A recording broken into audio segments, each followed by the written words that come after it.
এখানে অনেক মানুষ আছেন শাণ্ডিল্য গোত্রের, আছে তো? দেখি শাণ্ডিল্য কারা?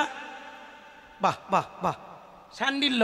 শাণ্ডিল্য মানে আপনার বংশে কেউ না কেউ একজন ঋষি ছিল, মুনি ছিল, যার নাম ছিল শাণ্ডিল্য, তাই আপনি গোত্রটা পেয়েছেন। মৌদগল্য, দেখি কারা কারা মধুগুল্য?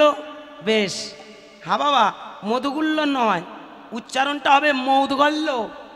ময়ুকায় দয়গায় হাসন্ত লয়জা ভালা, খুব ভালো করে শুনবেন।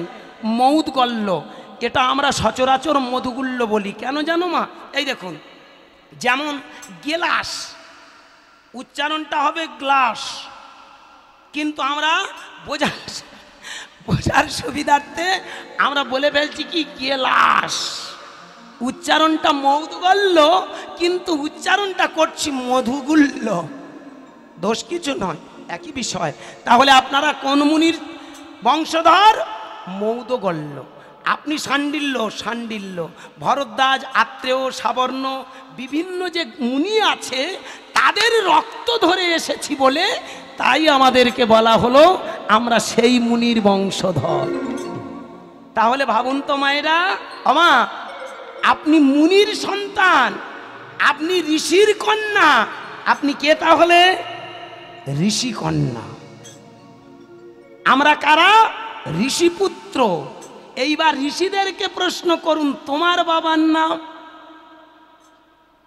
ঋষিরা বলবে আমাদের বাবার নাম ব্রহ্মা। ভালো করে ভাববেন, এখানে আপনারা আমরা যারা হরিনাম শুনতে এসেছি খুব ভেবে দেখবেন।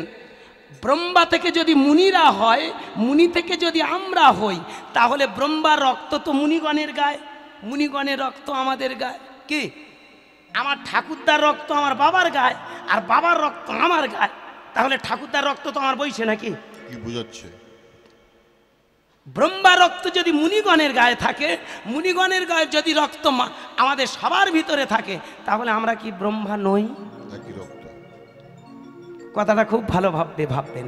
যে কারণে আমাদের ভিতরে একটা ক্ষমতা দিয়েছে, আমরা সৃষ্টি করার ক্ষমতা আছে। কে? মানুষ পারে এই পৃথিবীতে আর একটা সৃষ্টি করতে পারে। একটা স্যাম্পেল দিয়ে দেখিয়ে দিল, ব্রহ্মা যদি সৃষ্টিকর্তা হয়, তুমি কেন সৃষ্টি করতে পারবে না? তোমার ক্ষমতা দেয়া হয়েছে।